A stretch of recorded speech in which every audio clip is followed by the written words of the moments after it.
Welcome back to the 2-minute warning. Back on the topic of baseball, a blockbuster trade has just occurred between the Cardinals and the Rockies. Rockies third baseman Nolan Arenado headed to St. Louis. Arguably, and in my opinion, the best third baseman in baseball. So this is absolutely huge. But first, question of the day. How many franchise World Series rings do the St. Louis Cardinals have? Again, stick around to the end of the video for the answer, and if you know the answer, please comment it below. But let's get right into it. Well, what does this mean for both teams? First, let's take a look at why this happened. Arenado signed signed an extension in 2019 that still has $199 million left on it. So the Rockies just wanted out of that. So they're sending Arenado to St. Louis plus $50 million cash. The Cardinals really straight up won this trade. Arenado, like I said, arguably, if not clearly, the best third baseman in baseball. You got other guys. I mean, Chris Bryant's kind of fallen off. Matt Chapman is good, but he's not Nolan Arenado. I just think that he is the top of his position. And like I said, Rockies won this trade by a long shot. Who did the Cardinals send to Colorado? Well, they sent pitcher Austin Gomber, lefty, and Jake Woodard, a righty. Also righty Angel Rondon, and also first baseman Luken Baker and outfielder John Torres. So I would trade those guys all day for Nolan. That's big, and Nolan is really going to be an asset for this Cardinals team and any team that he would go. And just a disclaimer, this is per Ken Rosenthal of MLB Network, and none of this is official yet, but pending Nolan Arenado's approval, because he does have a no-trade clause, and MLB's approval, he's going to St. Louis. So nothing is guaranteed, but this is going to happen. Nolan Arenado, coming on I think his 9th year in the league. This is going to be his 30-year campaign. He's turning 30. He, like I said, has $199 million remaining, had that much left on his Rockies contract, so he's going to, or the Rockies wanted out of that, so they sent him away, of course. Last year he struggled a little bit, did have that shoulder injury. His production at the plate went downhill very quickly, but there's no doubt this guy has proven that he is worth worth way more than what the Cardinals gave up for him. Over his career, he's averaged 35 home runs and 39 doubles per 162 games he's played. That's insane. He's really, in my opinion, best defensive third baseman. You can argue Matt Chapman is just as good, but I'm taking Nolan all day. He has 8 Gold Gloves, 1 for every year of his career. He has 4 Silver Sluggers.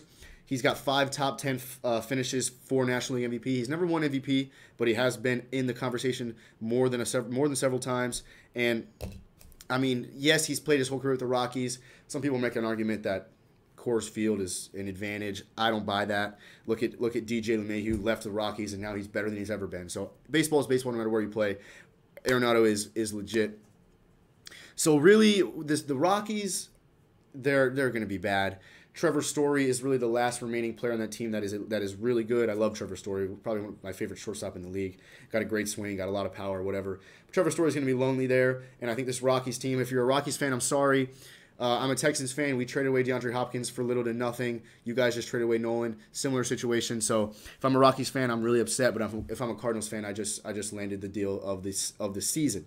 And now if I'm a Cardinals fan, like I said, I don't know if I just misspoke. If I'm a Rockies fan, I'm disappointed. If I'm a Cardinals fan, we just landed the deal of the season. This team hasn't been great. Obviously, that 2011 was your last World Series ring. The crazy postseason with David Freese, probably the best baseball moment ever.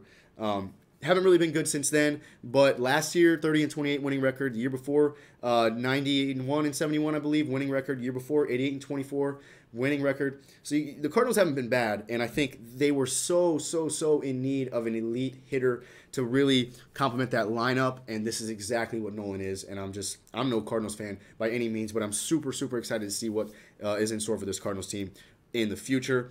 They're my favorite out of the NL Central. You're competing with the Cubs, who have been on a gradual decline since their 2016 World Series. You're competing with the Brewers, who have been really irrelevant since the Trent Grisham and error with Juan Soto and all that, and Josh Hader giving it the base hit. Trent Grisham bobbled it. Yes, we all know the play.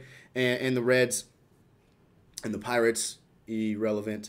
So this team's going to win that division. The lineup I've got set up for next year, you got Tommy Edman leading off at second base. They did not re-sign Colton Wong. Unfortunately, Colton Wong is one of my favorite players in the league, but the Cardinals no longer have him. In the 2 spot, you got Paul DeJong at shortstop, very talented player, and then I got Nolan in the 3 hole playing third base. Prior to this trade, I had Matt Carpenter playing third base. That would have not been ideal. So this, again, Nolan in there is a huge asset. And I can't stress enough how good he is on defense. You think good baseball player, home runs. Well, Nolan is that, yes, but he's also so much more in the field. And then in the cleanup spot, I got Paul Goldschmidt, first baseman.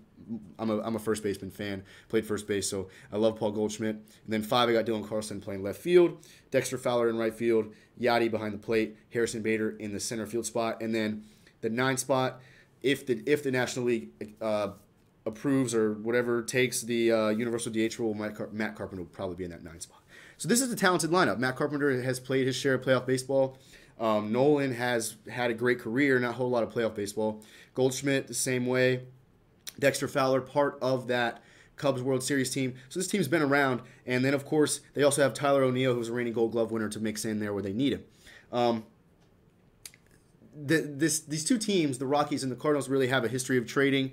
The great Larry Walker was traded from Colorado to St. Louis. Just an example. So this trade doesn't really surprise me a whole lot. But like I said, St. Louis needed another hitter so bad. 2 years ago, they were 14th in runs scored in the National League. Last year, they were 10th. That's not impressive at all. So I think Nolan can help that out a lot. I've heard the argument that they don't have a lot of pitching, but outside of Jack Flaherty's great. He's an ace. He's their number 1. But they also have Kim behind him, Miles Mikolas, and then Wainwright maybe. And then, I don't know. I think their starting rotation is going to be all right, but I'm not totally sold on it. But I think Jack Flaherty can pull a lot of weight and really have this team destined for greatness in the NL. Now, I've heard some comments on this, whatever. My favorite one I've heard so far is, that's cool, Dodgers in 4. I think that might hold true. I think this team has a well-put-together lineup, but in the scope of the NL, with the Dodgers and the Padres now on the rise, and of course the Braves, who could have beat the Dodgers in the NLCS last year, the Mets, who are making a lot of improvements. I don't expect this team to go straight to the World Series just by signing a great third baseman. But will they advance past the first round of the playoffs? Likely. Will they be in contention for something more than that? Likely. I mean, you just signed the best third baseman in baseball. So that changes a lot. Third baseman is key guy on defense. So, long story short, Nolan and $50 million cash going to St. Louis. Huge for this Cardinals team. And if I'm a Cardinals fan, I am really excited. That's all for the video. As far as question of the day, your St. Louis Cardinals have 11 World Series rings, the most recent being 2011. Thanks for watching, guys. 2-minute warning.